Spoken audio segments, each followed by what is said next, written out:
Cheerio from wintry Washington, D.C. I don't know if you can see. Oh, you can kind of see the snow down there. It's January, I don't know, 16th or so. A few years ago, January 15th, I was playing golf with my buddy. His name was Dick. He's an older guy, Richard. You know, back then they called their kids Richard, but when they named their kids Richard and called him Dick. But I played golf with Dick on January 15th, and on January 30th, Dick died. His wife got home from work, and he was sitting in his recliner with his dogs at his feet, and the Golf Channel was on.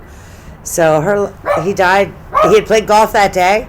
He died being exactly, his life was perfect. So, stinks he died so young. I think, did I say 74? I think he was about 74. But, so Washington, D.C. is weird. Usually it's a little warmer this time of year. I've only seen a white Christmas maybe twice. I've lived here my whole life. I'm 51. Except for when I was away for college. But it's not usually this cold. So, anyway, I'm doing a quick video on some of the comments. My girl, Andrea Berryman, she commented. She wrote a big, long diatribe. Everything she said was exactly correct. However, she started with her diatribe with, Chris should not have killed the kids, and Shannon. Oh my goodness, Shannon. Remember, I like to call her what her parents called her. Do you notice that the detective, Bombauer, drawn a blank, he always refers to her as Shannon, because he was the liaison with the parents, and so he always heard her as Shannon, never as the other Shannon bullshit. In the lie detector, the chick detective, what's her name? Oh my goodness, Tammy or something, Tammy Lee. She says, is there an apostrophe in her legal name? And, Chris doesn't answer. He gives some bullshit. There's so many times that she asks him questions and he never actually answers the questions. Of course, I want to do a video about that too. But, so Andrea Berryman, same thing. She lists realities and facts about Shannon. But she feels like she has to, from her heart, say, hey, look, this dude should never have killed his family. Duh! Obviously. You trolls down here, none of us wished any of this would happen. None of us. All we're saying is we get it. Isn't it funny how when people die, they become saints? So Andrea Berryman, my friend down below, I sure hope she has subscribed. I trust that she has. I only need 3 more subscribers to get to 1,000. And I'm going to buy myself a ring light. I told you guys that. But, so Andrea is Italian, and she doesn't have a nasty attitude. I think that's a cop-out. So you act like an asshole. You go, oh, I did it because I'm Italian. Come on. I'm dumb because I'm blonde. Don't mind the dye in the hair. But that's exactly the same thing. If I were to act dumb and say I'm dumb because I'm blonde, and that's the stereotype, it's the same thing. It's acting like a jerk because you're an Italian is an excuse. One of my very best girlfriends, her husband is full Italian.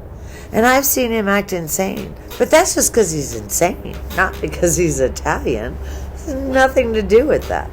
But in reality, that's stupid. I'm just going to stay on Andrea.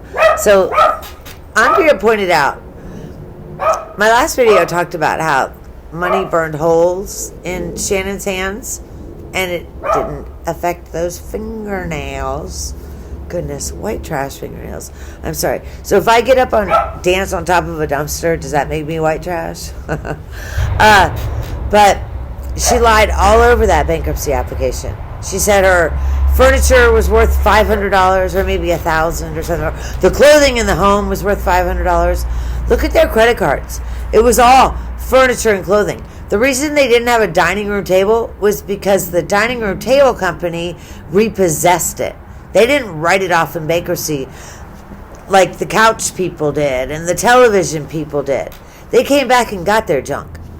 Hello? She lied all over it. You're not accountable that way. Hey, look, if you take responsibility for yourself, in the long run, life is so much easier. Mark Twain. I mean, goodness, I'm 51. I've probably already said that.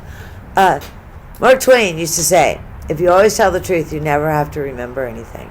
Well, that's almost the same with being held accountable. Everything's off. Just take, oh, shoot. I hurt my shoulder. I fell in the parking lot at the Leesburg post office. And I actually went to work this morning. And it hurt so much. And then I'll be completely honest, I got home and I took me a nice Percocet. And so it's not hurting as much right now. But, man, I hurt myself. I got to work this morning, and the parking lot ice was about 2 inches thick. I weighed 98 pounds. I couldn't break through the ice. I'm slamming with my heels, and I got these beautiful Merrell boots. Merrells are the best. You get what you pay for. Remember that. And I had a hard time getting up the ramp, even into the office. And so I was sour already. I started casing my mail, and my supervisor came up. She could tell I was hurting. Man, that hurts. And she sent me home. So God bless her.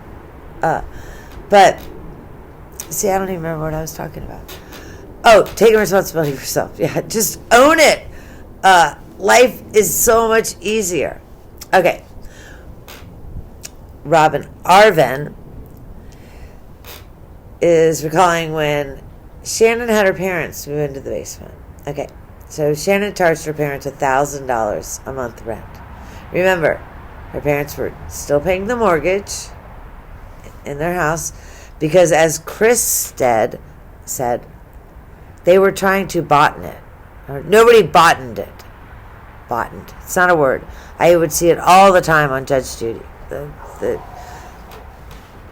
don't know a nice ways. For some reason, there is a certain class of people who uses the word bottom. But so she charged her parents $1,000 a month to live in her home. I think that's kind of creepy also. But she put them in the basement.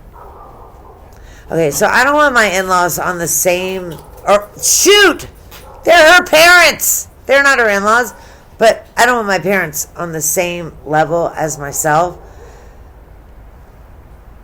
When my ex-husband and myself, we would go visit my parents in Ohio. My parents lived in a town of 600 people, no hotels. Well, there's the Three Sisters Inn, and at times we would stay there. But you stay up at my folks' house.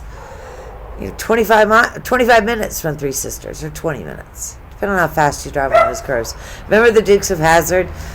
Straighten the curves, flatten the hills. But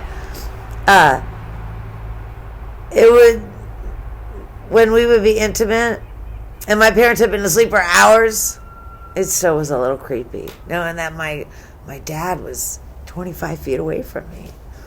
Okay, anyway.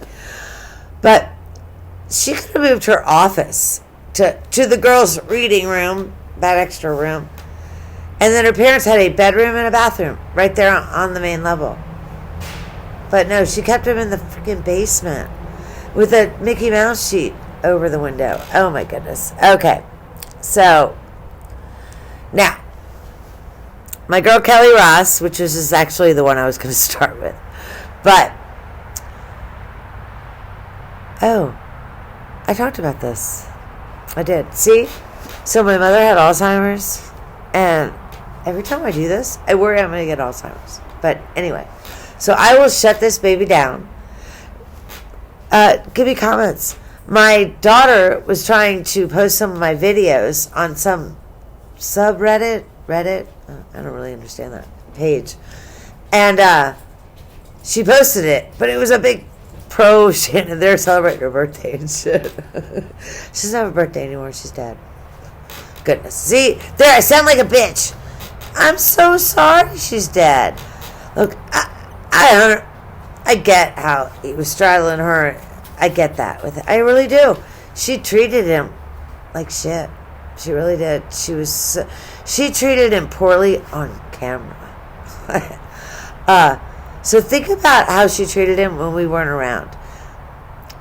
Himself, his father, and his mother. And yeah, they were probably a little biased. But they all talked about when she was on her phone, man, you don't mess with her. She never had her phone away from her. There'd be times at night they'd be lying in bed and he'd say something and she'd be snotty to him about, she's on her phone, she's working. Okay, so, look. I'm going to shut this down. Hook me up. Hit subscribe. Take it easy. God bless. And God bless America.